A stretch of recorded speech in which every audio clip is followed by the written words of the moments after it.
الحمد لله والصلاة والسلام على سيدنا محمد وعلى آله وأصحابه أجمعين. الحمد لله والصلاة والسلام على سيدنا محمد وعلى آله وأصحابه أجمعين.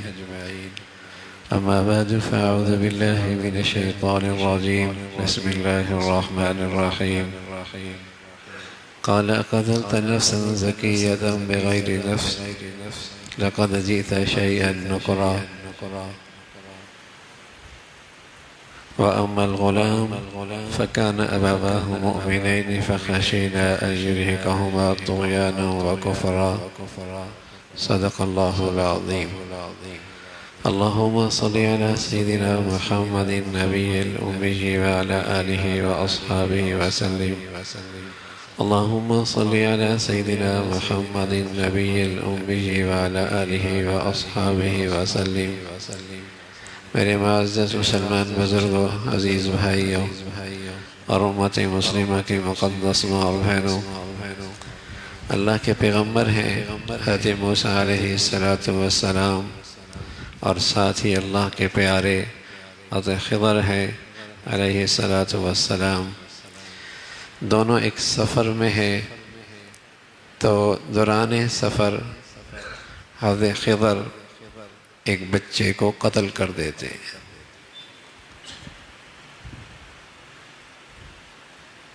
اور جیسے ہی بچے کو قتل کرتے ہیں تو حضرت موسیٰ علیہ السلام فرماتے اقتلت زکیۃ بغیر نفس، بغیر کسی قصور کے اس بچے کو آپ نے قتل کر دیا. لقد جئت شیئا نکرا، بولے یہ کیوں قتل کیا؟ اب قتل کرنے والا بھی اللہ کا پیارا حضرت خضر علیہ السلام، اس قتل پر سوال اٹھانے والے بھی اللہ کے پیارے حضرت موسیٰ علیہ السلام، اور اس کا تذکرہ بھی قرآن میں موجود. اور قیامت تک مسلمان اسے پڑھتے رہیں گے. اور قرآن تو زندگی کا نام ہے، زندگی سنوارنے کا نام ہے، زندگی بنانے کا نام ہے، نجات اور فلاح کا راستہ بتانے کا نام ہے. اس میں اس بات کا تذکرہ ہے، کوئی سبق ہے نا. وَأَمَّا الْغُلَامَ فَكَانَ أَبَوَاهُ مُؤْمِنَيْنِ فَخَشِينَا أَن يُرْهِقَهُمَا طُغْيَانًا وَكُفْرًا. یہ حضرت پیارے اللہ کے حضرت خضر فرمانے لگے، ہم نے یہ بچہ اس لیے قتل کیا ہے، ان کے والدین نیک آدمی تھے، اور یہ بچہ آگے جا کر اپنے ماں باپ کی نیکی کی زندگی کے لیے خطرہ بننے والا تھا. اس کے ماں باپ نیک تھے، ایمان والے تھے. یہ بچہ آگے بڑھ کر بڑا ہو کے اپنے ماں باپ کی نیکی اور ایمانی زندگی کے لیے خطرہ بننے والے تھے، اس لیے ہم نے اسے قتل کر دیا.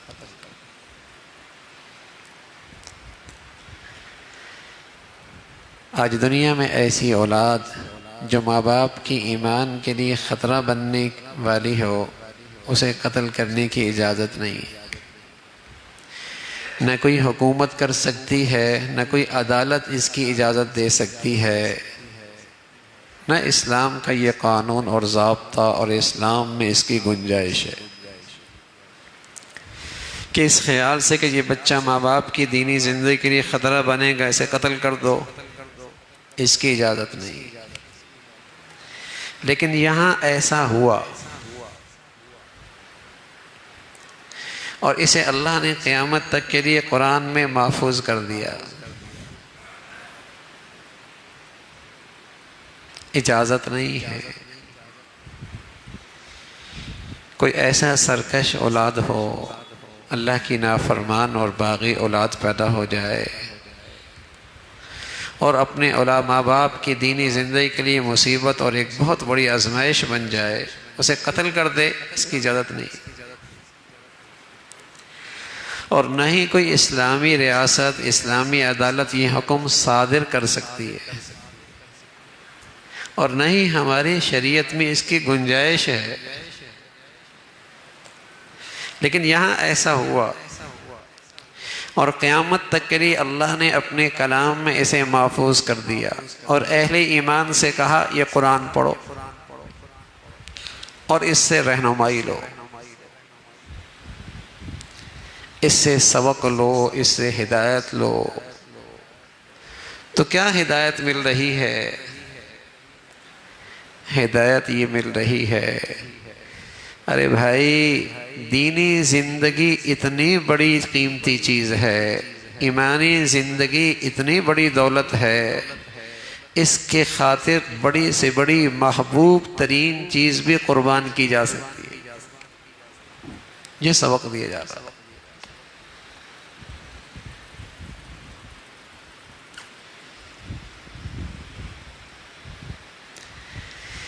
نیکی کی زندگی، یہ ایمان کی زندگی، یہ دین کی زندگی اتنی بڑی دولت ہے، اتنی عظیم الشان اللہ کی طرف سے یہ انعام ہے. اس کی حفاظت کی خاطر دنیا کی محبوب ترین چیز کی قربانی دی جا سکتی. یہ سبق ہے.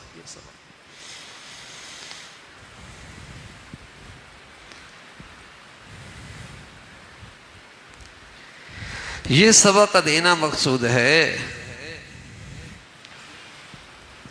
کہ نیکی کی زندگی کی قدر و قیمت میرے دل میں بیٹھ جائے. نیکی کی زندگی کی قدر و قیمت، عظمت، اہمیت میرے دل میں آ جائے. آج نیکی کرنے والوں کے دلوں کے اندر بھی نیکی کی عظمت نہیں ہے. کیوں؟ جہاں ذرا سا نیکی کی زندگی میں کوئی چیز، کوئی مفادات، کوئی مفاد پیش نظر آتا ہے، نیکی چھوٹ جاتی ہے، مفادات کے پیچھے لگ جاتی ہے. نیکی کی زندگی سے دستبردار ہو جاتا ہے، خود غرضی کے پیچھے چل پڑتا ہے. نیکی کی زندگی نظر انداز کر دیتا ہے، رسم و رواج کو قبول کر لیتا ہے.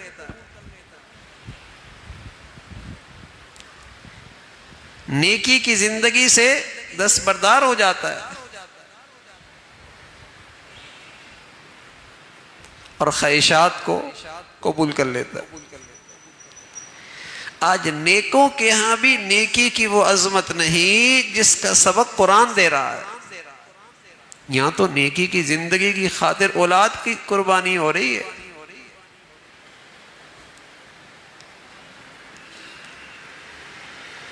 یہاں تو اولاد کی قربانی لی جا رہی ہے.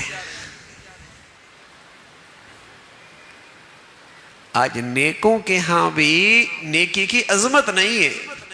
اس کا نتیجہ یہ ہے کہ ابا نیک ہے، اولاد نیک نہیں، تو ابا کو پریشانی کوئی نہیں. اماں نیک ہے، بیٹی نیک نہیں، تو کوئی تکلیف نہیں ہے. ہاں، مادیت کی اہمیت ہے کہ یہ نقصان بیٹی کا ہو جائے، بیٹے کا ہو جائے، باپ کو درد شروع ہو جاتا ہے، تکلیف شروع ہو جاتی ہے. اس کی قدر و قیمت ہے. نیکی کی زندگی کی کتنی قدر و قیمت ہے. قرآن یہ سبق پیدا کرنا چاہتا ہے.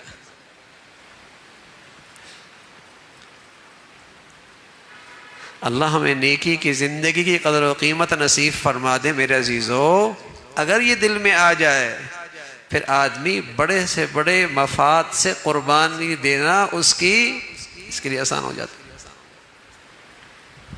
اور یہیں ایک پہلو اور بھی ہے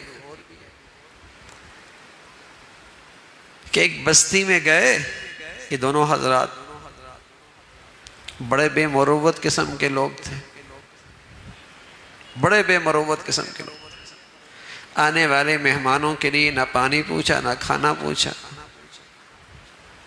یہ طویل سفر کر کے آ رہے تھے، بھوکے پیاسے تھے.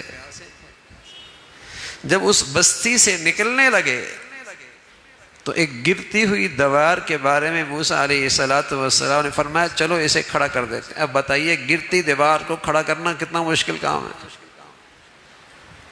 گرتی دیوار کو پھر کھڑا کرنا کتنا مشکل کام ہے۔ اب دونوں اللہ کے یہ پیارے مزدوری پہ لگے تو فرمایا وَأَمَّا الْجِدَارُ فَكَانَ لِغُلَامَيْنِ يَتِيمَيْنِ فِي الْمَدِينَةِ وَكَانَ تَحْتَهُ كَنْزٌ لَهُمَا وَكَانَ أَبُوهُمَا صَالِحًا۔ سبحان اللہ، یہاں بھی وہی سبق ہے کہ یہ گرتی دیوار کو کیوں کھڑا کیا جا رہا، بتایا جا رہا کہ اس گرتی دیوار کے نیچے خزانہ ہے، یتیم بچوں کا ہے۔ دنیا میں بچے تو ہزاروں ہوتے ہیں، یتیم بھی ہزاروں ہوتے ہیں، انہی بچوں کی کیا خصوصیت ہے کہ پیغمبروں سے مزدوری کرائی جا رہی، محنت کرائی جا رہی، گرتی دیوار کو کھڑا کیا جا رہا۔ فرمایا وَكَانَ أَبُوهُمَا صَالِحًا، وَكَانَ أَبُوهُمَا صَالِحًا۔ بڑی بات یہاں پر یہ ہے کہ ان کے ماں باپ نیک تھے۔ سبحان اللہ، ماں باپ کی نیکی کی برکت کیا ہوئی کہ آج ان کی اولادوں کا رزق محفوظ ہو رہا، معاش محفوظ ہو رہا، اور اس کی حفاظت کے لیے پیغمبر محنت کر رہے۔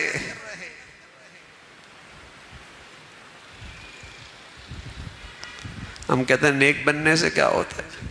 ارے میاں، نیک بننے سے تجھے بھی فائدہ ہوگا، تیری اولاد کو بھی فائدہ ہوگا۔ نہ صرف آخرت میں فائدہ ہوگا، دنیا کے اندر بھی اس کے ثمرات ہوں گے۔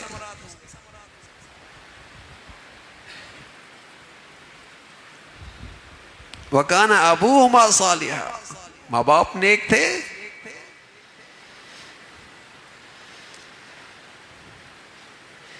نیکی کے لیے اولاد خطرہ بن رہی، قتل ہو رہی۔ ماں باپ نیک ہیں، اولادوں کے لیے رزق محفوظ ہو رہا، ان کی معیشت معاش کا انتظام ہو رہا۔ دونوں سے سبق ایک ہی ہے، ارے بھائی نیکی کی زندگی کی بڑی قدر و قیمت ہے، نیکی کی زندگی کی بڑی قدر و قیمت ہے۔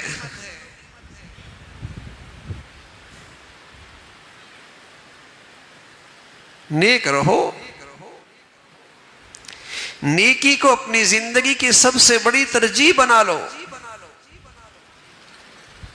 یہ نہیں کہ جی چاہا تو نیکی کر لی، نہ چاہا تو۔ سری سقطی رحمت اللہ علیہ بڑے بزرگ تھے، لیٹے ہوئے تھے،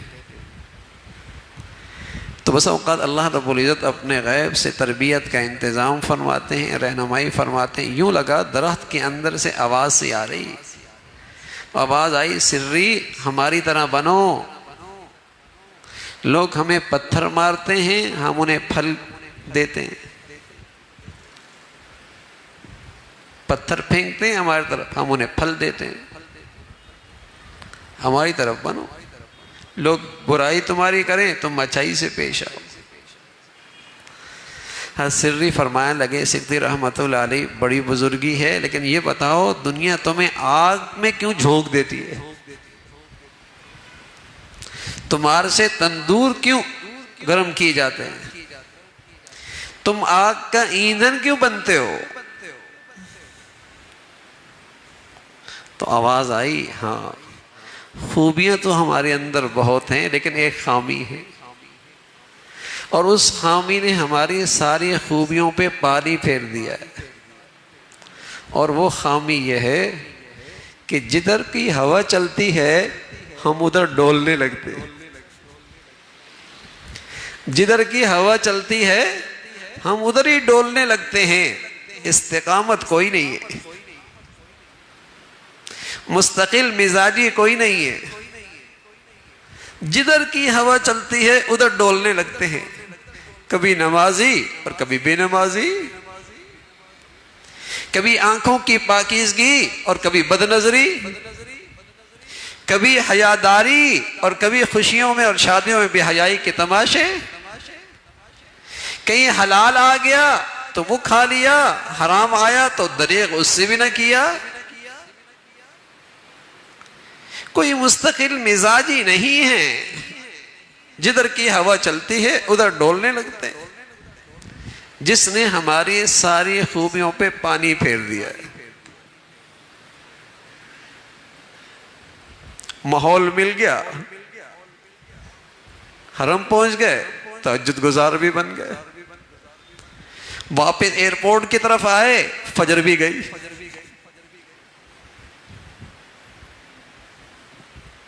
فرض بھی گیا. ماحول ملا تو تہجد گزار بھی بن گیا. ذرا ایئرپورٹ کی طرف سفر شروع کیا، فجر بھی گئی، فرض نماز بھی گئی. کہاں گھنٹوں تلاوت کر رہا تھا، ذرا باہر نکلا، یہ آنکھیں حرام دیکھنے لگی.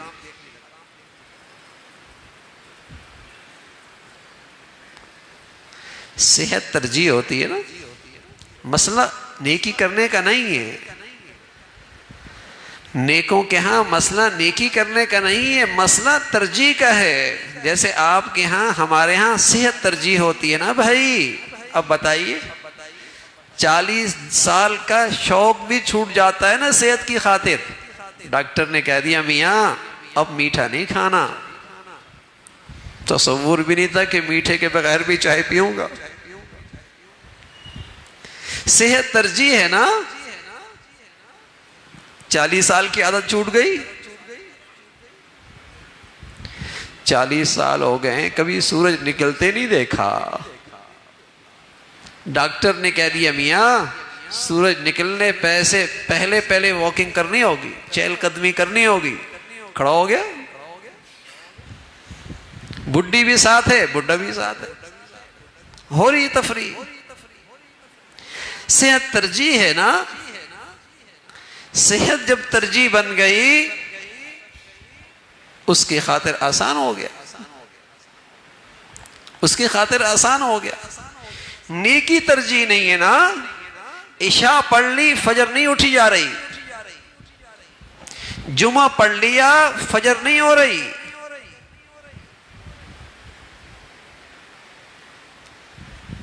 جس کا ماحول ہے وہ نیکی کر لی، جس کا ماحول نہیں اس نیکی سے یہ بہت دور ہے. تو نیک بننا ترجیح نہیں ہے نا، صحت ترجیح ہے. جب صحت ترجیح ہے تو بہت سی محبوب چیزیں اس کی خاطر چھوٹ جاتی ہیں. بڑی پسند ہے مجھے یہ چیز لیکن چھوڑ دیتا ہے. ترجیح جو ہے صحت. بڑی پسندیدہ چیزیں چھوڑ دیتا ہے، اچھے ذائقے قربان کر دیتا ہے. بھائی اتنی پسند تھی اسے آئس کریم چھوڑ جاتی ہے. صحت ترجیح ہے. تو نیکی کی زندگی کی عظمت کتنی ہے، اہمیت کتنی ہے کہ نیکی کی زندگی میری ترجیح بن جائے. مسئلہ یہ ہے کبھی نیکی کر لینا مسئلہ نہیں، وہ تو ہو ہی رہی ہے، وہ تو ہو ہی جاتی ہے. لیکن مسئلہ ہے نیکی کی زندگی کی عظمت کتنی ہے، جس کا سبق قرآن دے رہا ہے کہ اس نیکی کی زندگی کے لیے اولاد خطرے میں، اللہ کا پیارا اسے قتل کر رہا ہے. گرتی دیوار ہے، بچوں کا معاش رزق خزانہ نیچے ہے، اس کی حفاظت کے لیے اللہ اپنے پیاروں سے خدمت لے رہا اور کہہ رہا اس کے ماں باپ نیک تھے. اس نیکی کا اثر ان کی اولاد کو بھی مل رہا ہے.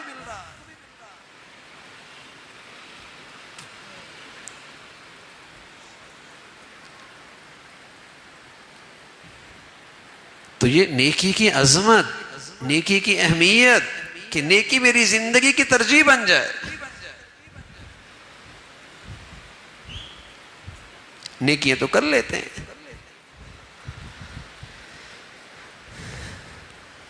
لیکن نیکیاں چھوڑ بھی بہت دیتے ہیں. صحت میں ایسا نہیں کرتے میاں. اگر بیٹا بیمار ہو جائے نا تو شفقت سمجھی جاتی ہے، بیٹے اب اسے نہیں استعمال کرنا، تمہاری صحت کو نقصان پہنچے گا. ایسا ہی ہے نا.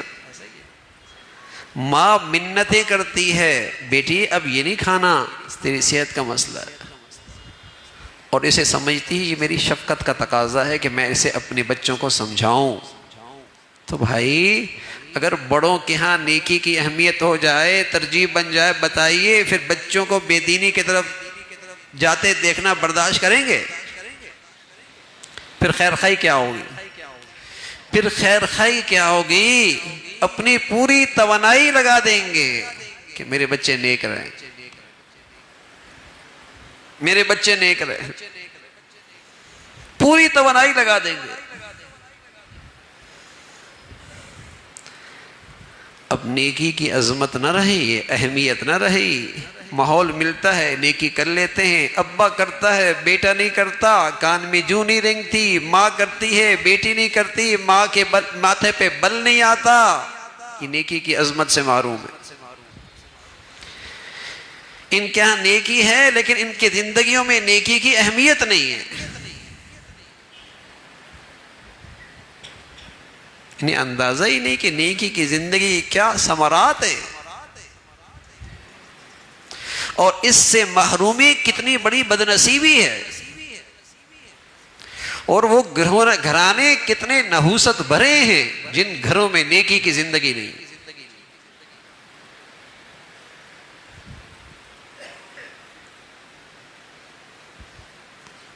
تو مسئلہ ترجیح کا ہے، مسئلہ ترجیح کا ہے. ایک اچھا گھرانہ، ایک اچھی زندگی، ایک اچھا معاشرہ کیسے ہوتا ہے؟ فرمایا وہ ایسا ہوتا ہے حبب الیکم الایمان وزینہ فی قلوبکم وکرہ الیکم الکفر والفسوق والعصیان اولئک هم الراشدون. یہ ہوتا ہے ایک اچھی زندگی، یہ ہوتا ہے ایک اچھا گھرانہ، یہ ہوتا ہے ایک اچھا معاشرہ اور سوسائٹی. کیا؟ حبب الیکم الایمان. ان کے ہاں ایمان اور ایمان کی زندگی سب سے بڑی محبوب ترین دولت بن جائے.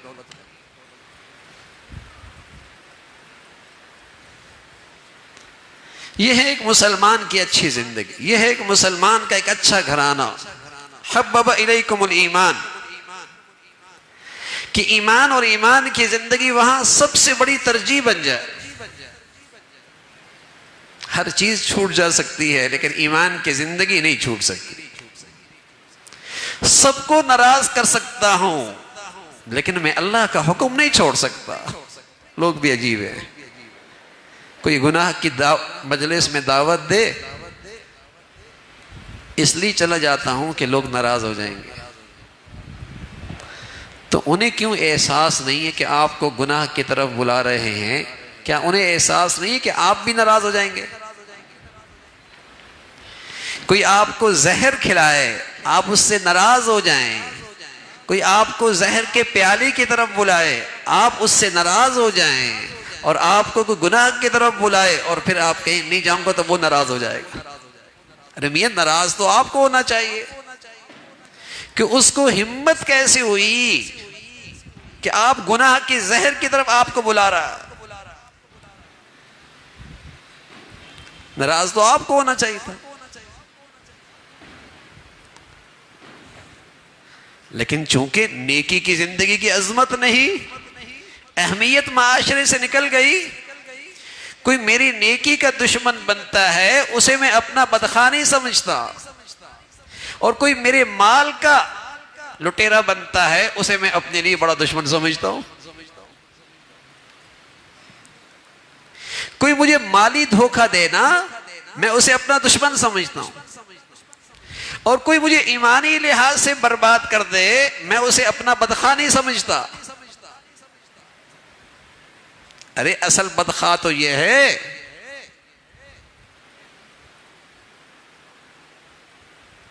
یا ویلتی لیتنی لم اتخذ فلانا خلیلا.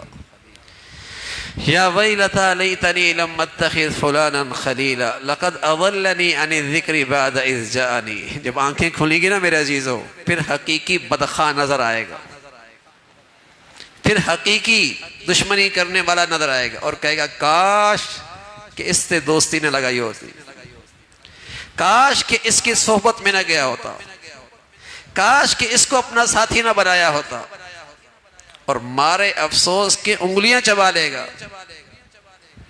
یا ویلتا لیتنی لم اتخذ فلانا خلیلا لقد اضلنی عن الذکر بعد. لیکن ظاہر ہے وہاں حسرت، نیری حسرت رہ جائے گی، کیا کر سکتا ہے؟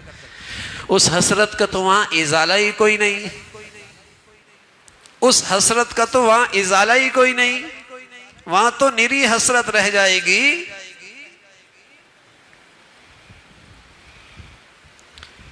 تو مال کا دشمن دشمن ہے، ایمان کا دشمن دشمن نہیں. چند ٹکے کوئی لوٹ لے، وہ میرا بدخواہ اور میری دیری زندگی اجاڑ کے رکھ دے، وہ پھر بھی میرا دوست. نیکی کی عظمت نہیں ہے. 40 سال سے کاروبار اکٹھا کر رہے تھے، آخر میں اس نے دھوکہ دے دیا.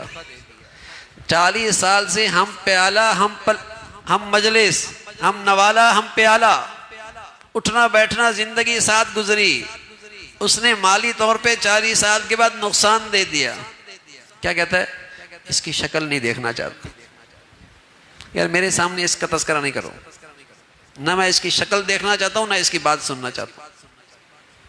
40 سال سے دوستی تھی، تعلق تھا، رشتہ تھا، کھاتا پیتا ساتھ. مالی نقصان کیا پہنچا؟ کہتے شکل نہیں دیکھنا چاہتا. تو مال کی اہمیت ہے نا، مال کی عظمت ہے نا. اور میری ایمانی زندگی کے لیے یہ نقصان دہ ہے، لیکن پھر بھی دوستی ہے، پھر بھی تعلق ہے.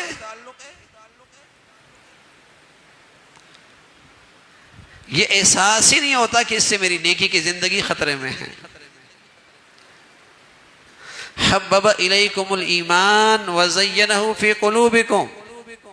ایک مسلمان کی صحت مند زندگی، ایک مسلمان کا صحت مند گھرانہ، جس کے بارے میں قرآن کی طرف سے گواہی ہے، اللہ کی طرف سے وعدہ ہے، اللہ کی طرف سے اعلان ہے، اولئک هم الراشدون. یہ ہیں ہدایت والے، یہ ہیں کامیاب. حبب الیکم الایمان، کہ ایمان اور ایمان کی زندگی ان کے ہاں سب سے بڑی ترجیح بن جائے. اصل مسئلہ ترجیح کا ہے، اصل مسئلہ اہمیت کا ہے. جیسے صحت کی اہمیت ہے، مال کی اہمیت ہے، عزت کی اہمیت ہے نا اہمیت، اور ہونی بھی چاہیے.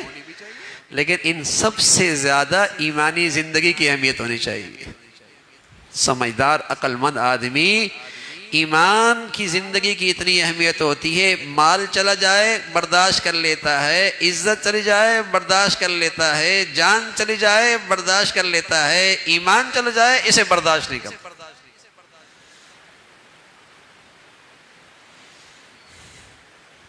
اسے برداشت نہیں کرتا. ایمان کی خاطر عزت چلی جائے سعادت، مال لگ جائے خوش نصیب، اور سبحان اللہ جان چلی جائے تو فرشتے بھی اس کی زندگی پہ رش کرتے ہیں، اس کے مرنے پہ رش کرتے ہیں. ایمان ترجیح ہے.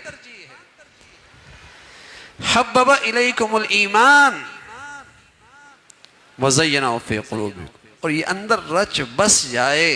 سبحان اللہ. رسول اللہ صلی اللہ علیہ وسلم دعا کیا کرتے تھے، اللہم حبب الایمان وزینہ فی قلوبنا. اور کبھی فرمایا کرتا اللہم انا نسألک ایمانا یباشر قلبی، یباشر قلبی، کہ میرے اندر ایمان رچ بس جائے. اللہ ہمیں نصیب فرما دے، اللہ ہمیں نصیب فرما دے. جب ایمان صحت مند ہوتا ہے نا، پھر ایمانی زندگی کا آدمی ذائقہ محسوس کرتا ہے. سجدے کا اپنا مزہ، تلاوت کا اپنا مزہ، خلوتوں کا اپنا مزہ، تہجد میں اٹھنے کا اپنا مزہ. فرمایا ذاق طعم الایمان، پھر ایمان کا ذائقہ محسوس کرتے. جیسے بریانی کا اپنا مزہ، دودھ کا اپنا مزہ، قورمے کا اپنا مزہ، ہاں مٹھائی کا اپنا ذائقہ. اور کسی کو اگر ان چیزوں کے ذائقے نہ آئے تو کیا کہتے ہیں؟ میاں نزلہ ہے، بخار ہے، طبیعت خراب ہے، منہ کا ذائقہ خراب ہے، اس لیے ہر چیز کڑوی کڑوی سے لگ رہی ہے. اور اگر ذائقہ ان عبادات کا نہ آئے تو سمجھو میاں ایمان کا ذائقہ خراب ہے. ورنہ نبی کی بات سچی ہے، ذاق طعم الایمان، اس کا ذائقہ ہے اپنا. اس لیے حضرت عثمان فرمایا کرتے تھے رضی اللہ تعالیٰ عنہ کہ جسے اللہ رب العزت صاف دل دے دے نا، اور صاف زبان دے دے، صاف دل دے دے اور صاف زبان دے دے، وہ تو قرآن کی تلاوت سے سیر ہی نہیں ہوتا. سبحان اللہ. ذائقہ ہے نا، مزہ آ رہا ہے. جیسے ہمیں موبائل میں مزہ آ رہا ہوتا ہے، گھنٹوں لگے ہوتے ہیں، بس کھولنے کی دیر ہے، ٹائم کا پتہ ہی نہیں لگتا، کہاں سے کہاں نکل جاتا ہے، اور پورا دن گزر جاتا ہے، قرآن کی توفیق نہیں ہوتی. بلکہ خلوت میں بیٹھ کر اللہ کی یاد ایک پہاڑ بن جاتی ہے، بیٹھنے کا دل ہی نہیں کرتا.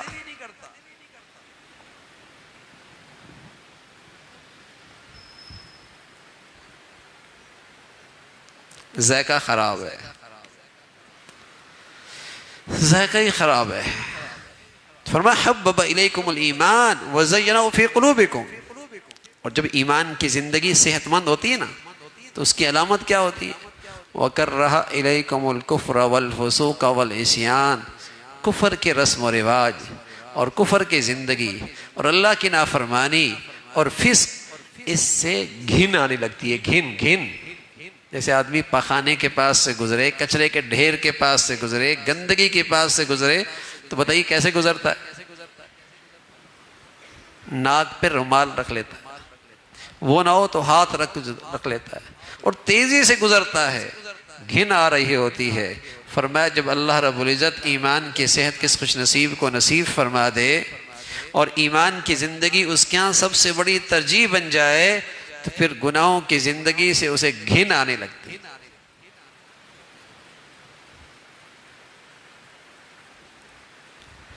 پھر گناہوں کی زندگی سے اسے گھن آنے لگتی ہے. جب ایمان کی زندگی ترجیح بن جائے نا، اور اس کی زندگی میں سب سے بڑی اہمیت ایمان کی زندگی کی ہو جائے، پھر گناہوں سے گھن آنے لگتی.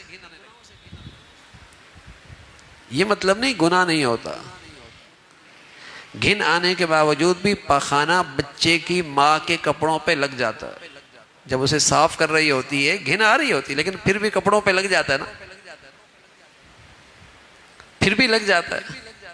لیکن جب لگ جاتا ہے تو بتائیے ان کپڑوں کے ساتھ وہ کیا سہیلیوں میں بیٹھتی ہے، پلنگ پہ لیٹتی ہے، اسی کے ساتھ بیٹھ کے کھانا کھاتی ہے؟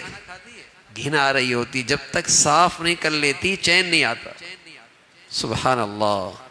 جب گناہوں سے گھن آتی ہے میرے عزیزو، کبھی خطا اور نسیان ہو بھی جاتا ہے اور غلطی ہو بھی جاتی ہے، لیکن چین نہیں آتا جب تک کہ اس گندگی کو صاف نہ کر. چین نہیں آتا. عائشہ فرمایا کرتی تھی رضی اللہ تعالیٰ عنہ، اللہ کے نبی صلی اللہ علیہ وسلم ایک دعا کیا کرتے تھے.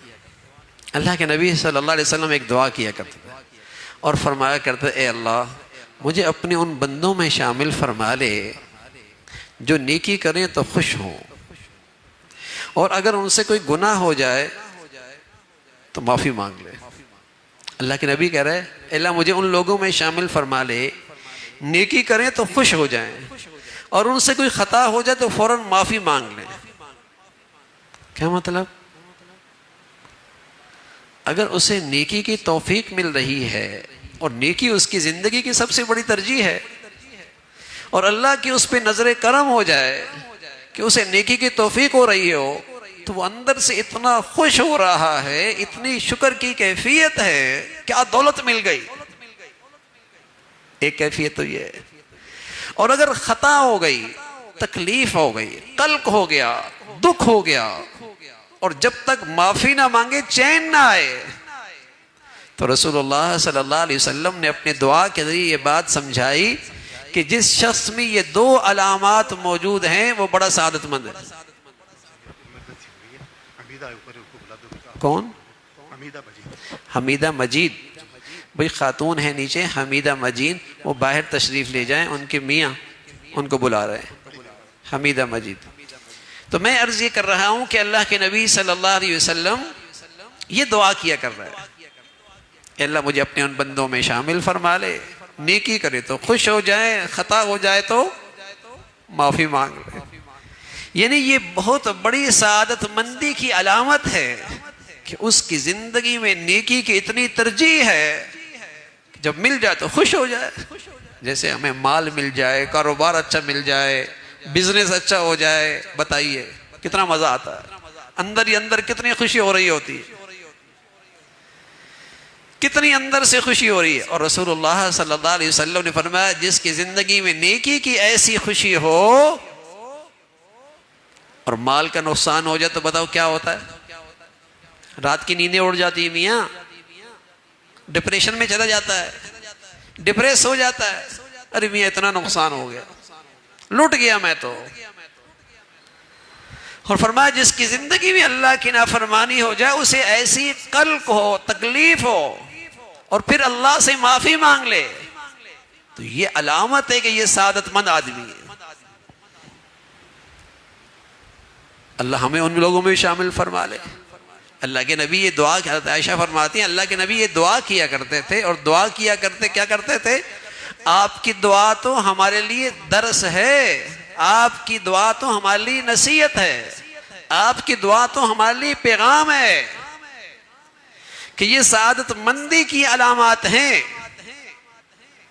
اور میرے عزیزو، یہ خوبیاں تبھی آیا کرتی ہیں جب نیکی کی زندگی اس کی زندگی کی سب سے بڑی ترجیح بن جائے۔ وَكَرَّهَ إِلَيْكُمُ الْكُفْرَ وَالْفُسُوقَ وَالْعِصْيَانَ، کہ گناہوں کی زندگی سے گھن آنے لگ جائے۔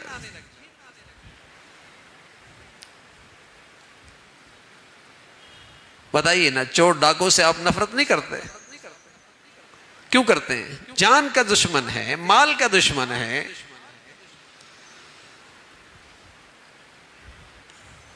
جان کا دشمن ہے، مال کا دشمن ہے۔ ارے میاں کوئی چیز ایسی ہے جو میری ایمان کی دشمن ہے تو گھن آئے گی نا اسے۔ وَكَرَّهَ إِلَيْكُمُ الْكُفْرَ وَالْفُسُوقَ وَالْعِصْيَانَ أُولَئِكَ هُمُ الرَّاشِدُونَ، یہ تمغہ ہے ان کے لیے، انعام ہے ان کے لیے، یہ بشارت ہے ان کے لیے۔ تو نیکی کر لینا کافی نہیں بھائی، نیکی کر لینا کافی نہیں۔ اللہ کرے ایمانی اور نیکی کی زندگی میری زندگی کی سب سے بڑی ترجیح بن جائے۔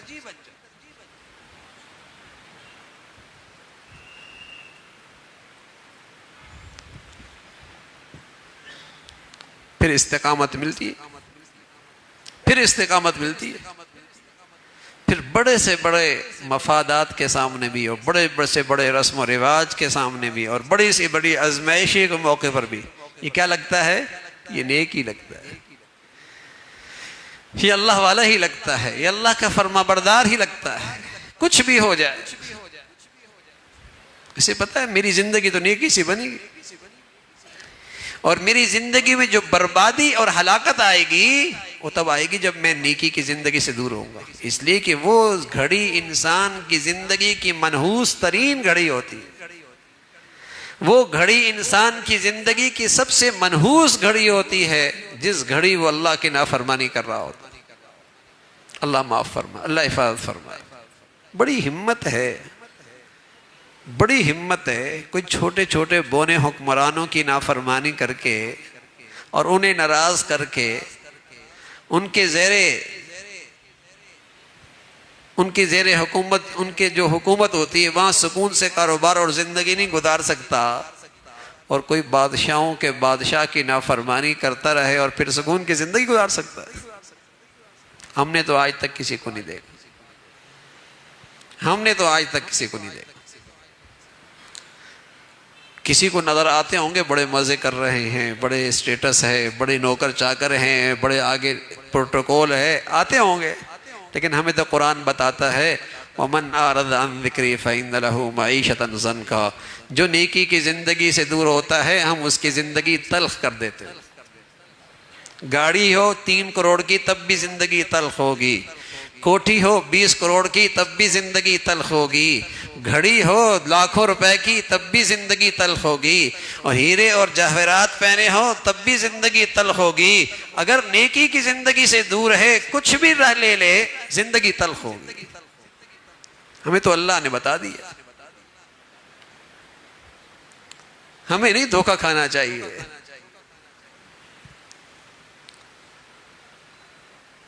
جیسے سورج کے آنے کے بعد دن کا آنا یقینی ہے نا، اور سورج کے جانے کے بعد رات کا اور شام کا آنا یقینی ہے، ہمیں تو اس سے بھی زیادہ یقینی بات ہے کہ جس کی زندگی میں گناہوں کا رواج ہے اس کی زندگی میں سکون نہیں ہے۔ ہمیں تو اس سے بھی زیادہ یقین ہے، باقی سب کچھ ہو سکتا ہے، سکون نہیں ہو سکتا۔ وَمَنْ أَعْرَضَ عَنْ ذِكْرِي فَإِنَّ لَهُ مَعِيشَةً ضَنْكًا، ہم اس کی زندگی تلخ کر دیں گے۔ اب وہ تلخی کی کیا شکلیں ہیں اور کتنی صورتیں ہیں، کوئی کس انداز سے پریشان ہے، کوئی کس انداز سے خوف زدہ ہے، کوئی کس انداز سے پریشانی میں مبتلا ہے، سکون نہیں ہے کسی کروٹ، کسی کروٹ اطمینان نہیں ہے۔ یہ تو اس دنیا کا حال ہے۔ وَنَحْشُرُ يَوْمَ الْقِيَامَةِ أَعْمَى، ہم کل انہیں اندھا اٹھائیں گے۔ دنیا میں بینا تھے، آنکھی تھی، بینائی تھی، کل اندھا اٹھیں گے۔ کیوں اندھا اٹھا اللہ میاں؟ ہمارا تو بینا تھے۔ لِمَ حَشَرْتَنِي أَعْمَى، ہم تو دیکھتے تھے، فرما دیکھتے تھے لیکن ہماری زندگی تمہیں نظر نہیں آتی، ہمارے احکامات نظر نہیں آتے، تمہیں نیکی کی زندگی اور اس کی مبارک ثمرات نظر نہیں آتے۔ آج ہم نے تمہیں اندھا کر دیا، تم ہمیں کیا بھولے ہو، ہم نے تمہیں اپنی رحمت سے بھلا دیا۔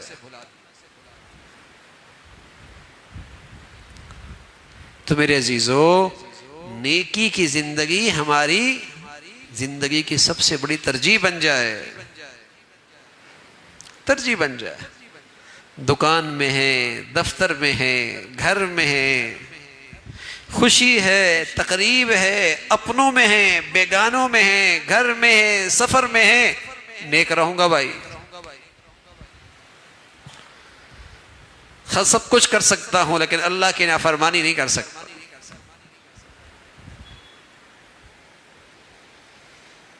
ترجیح بن جائے، ہر حال میں نیک ہے، تو یہ اللہ کا بندہ ہوتا ہے نا، بندگی تو اس کا نام ہے۔ غلام اپنے مالک کا ماتحت ہوتا ہے اور ہر وقت مالک کی مان کے چلتا ہے نا۔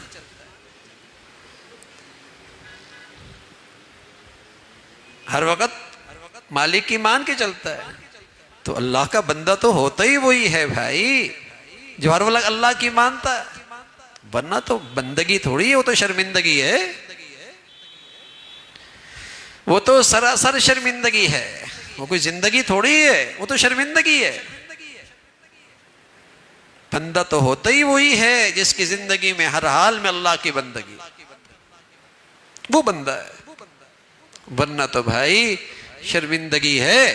اولئک ہم شر البریہ، روئے زمین کی سب سے گھٹیا مخلوق ہے جس کی زندگی بندگی سے خالی۔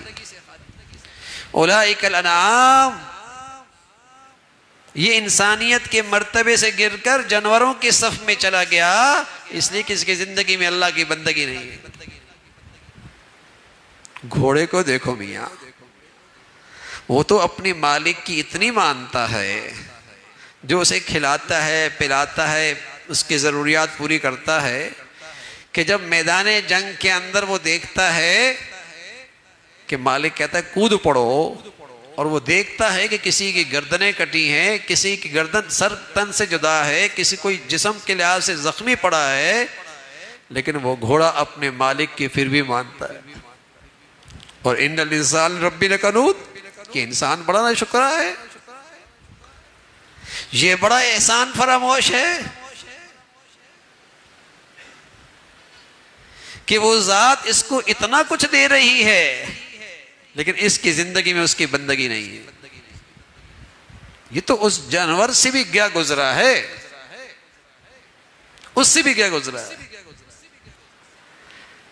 تو میرے عزیزو، زندگی بندگی سے ہے، انسانیت بندگی سے ہے، شرافت بندگی سے ہے، عزت بندگی سے ہے، کامیابی اور نجات بندگی سے ہے. ورنہ کوئی شریف آدمی نہیں ہے کہتا بڑا شریف ہے بس نماز نہیں پڑھتا. ارے یہ کون سی شرافت ہے؟ بڑا اچھا آدمی ہے لیکن بس اس کی آمدنی ٹھیک نہیں ہے، پھر بھی کیسا اچھا آدمی ہے. انسانیت ہی بندگی سے ہے تو پھر شرافت بھی بندگی سے ہے، انسانیت ہی بندگی سے ہے تو پھر عزت بھی بندگی سے ہے، انسانیت ہی بندگی سے ہے پھر کرامت بھی بندگی سے ہے. اور بغیر بندگی کے شرافت ہی نہیں ہے، انسانیت ہی نہیں ہے.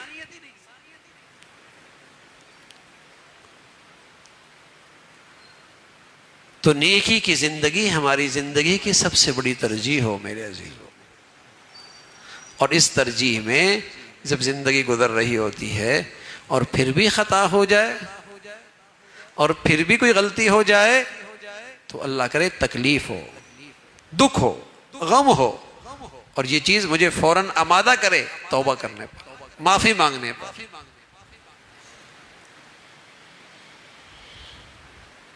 ایک چیز میں گندگی ہوتی ہے، گھن آتی ہے، بری لگتی ہے، لیکن آدمی بس اوقات اس میں ملوث ہو جاتا ہے، لیکن وہ برداشت نہیں ہوتی، برداشت نہیں ہوتی.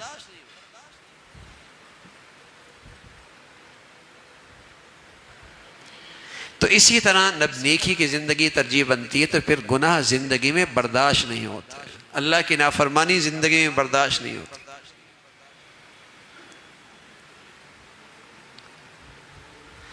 تو میرے عزیزو، نیکیوں کا موسم بہار آ رہا ہے نا،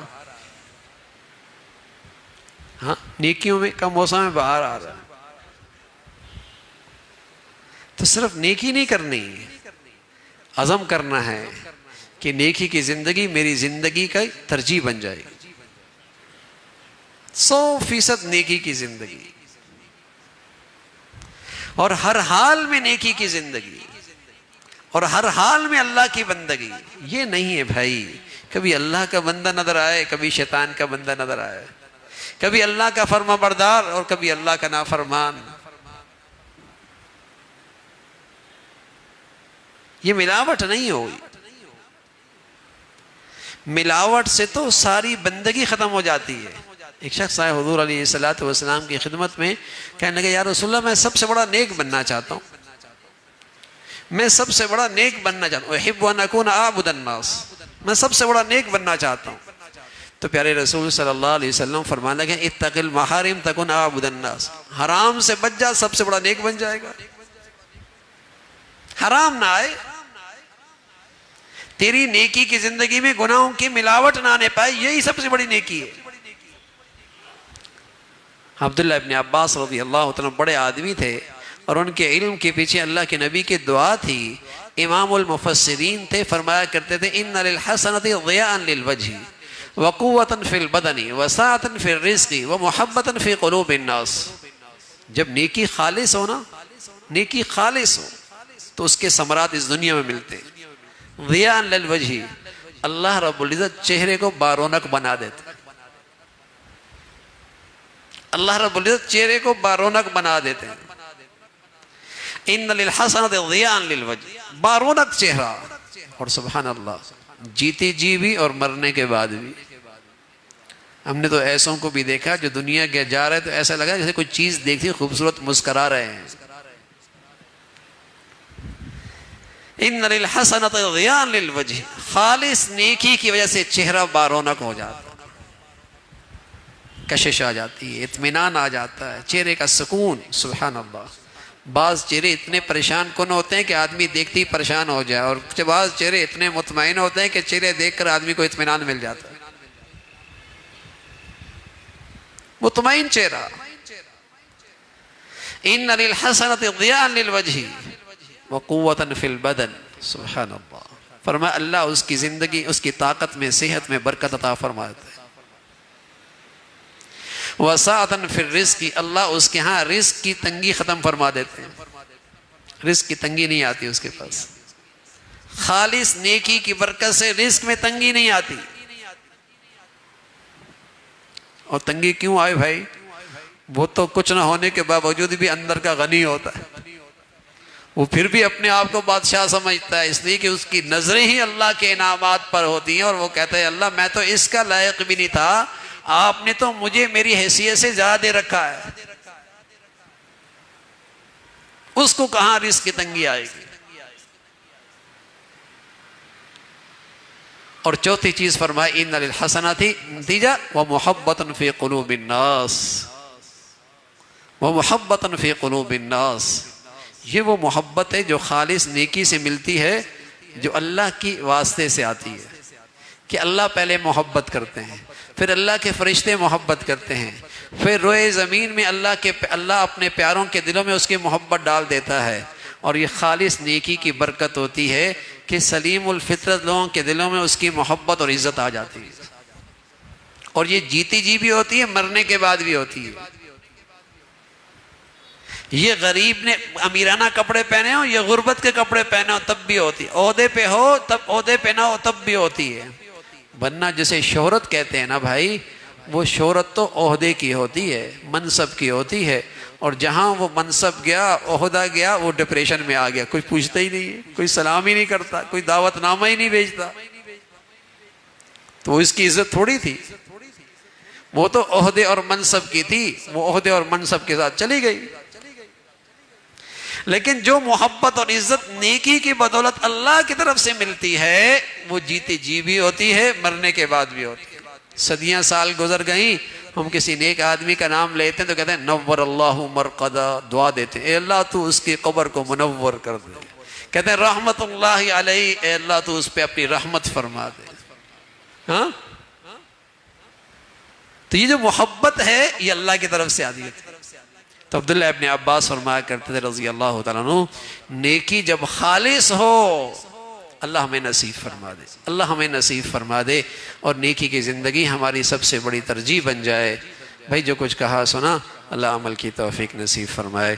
وآخر دعوانا الحمدللہ رب العالمین، اللہم لک الحمد کلو ولک الشکر کلو، اللہم لک الحمد کلو ولک الشکر کلو، اللہم اعنا علی ذکرک و شکرک و حسن عبادتک، اللہم اعنا علی ذکرک و شکرک و حسن عبادتک، یا ارحم الراحمین یا ارحم الراحمین۔ جو کچھ کہا سنا عمل کی توفیق نصیب فرما، ایمان والی، عافیت والی، صحت والی زندگی عطا فرما، یا ارحم الراحمین اپنی پسند کا جینا نصیب فرما، کلمے والی موت نصیب فرما، نیکی کی زندگی، نیکی کی عظمت، اہمیت نصیب فرما، ہر حال میں اپنی بندگی، اپنی فرما برداری نصیب فرما، یا ارحم الراحمین اپنی فرما برداری کی زندگی آسان فرما، گناہوں کی گندگیوں سے، نحوستوں سے ہمیں اپنے گھر، خوشیاں، زندگیاں پاک رکھنے کی ہمت اور توفیق نصیب فرما،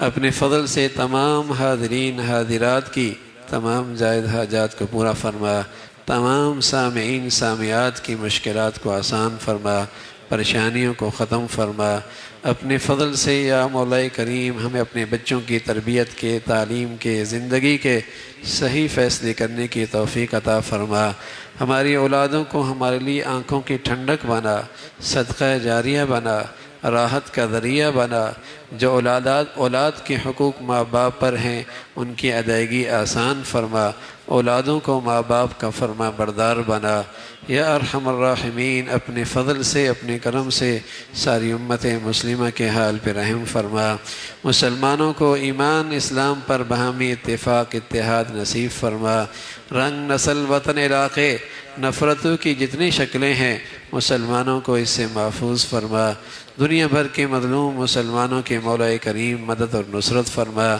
دین کی خدمت کے جتنے شعبے جتنی شکلیں ہیں جو تیرے ہاں مقبول ہیں سبھی کی حفاظت فرما، کام کرنے والوں کی مدد اور نصرت فرما، مساجد کی، مدارس کی، مکاتب کی، علماء کی حفاظت فرما، اپنے پیاروں کی عظمت، محبت، صحبت نصیب فرما، شریروں سے، فسادیوں سے، بے دینوں سے اس امت کی حفاظت فرما، وطن عزیز کو امن اور سلامتی کا گہوارہ بنا، یہاں ایمان ہدایت کی فضاؤں کو عام فرما، جو نیکی کی طاقتیں ہیں، حکمت اے اللہ تعمیر کی قوتیں ہیں، اے اللہ اپنی نیکی کی صورتیں ہیں انہیں غلبہ نصیب فرما، شر کی اور برائی کی اور تخریب کی اور بے حیائی کی جتنی طاقتیں ہیں انہیں نیست و نابود فرما، یا ارحم الراحمین اپنے فضل سے ہم سب کے حال پہ رحم فرما، ہمارے ملک پہ رحم فرما، ہمارے شہر پہ رحم فرما، ہم سب کے حال پہ رحم فرما، ربنا تقبل منا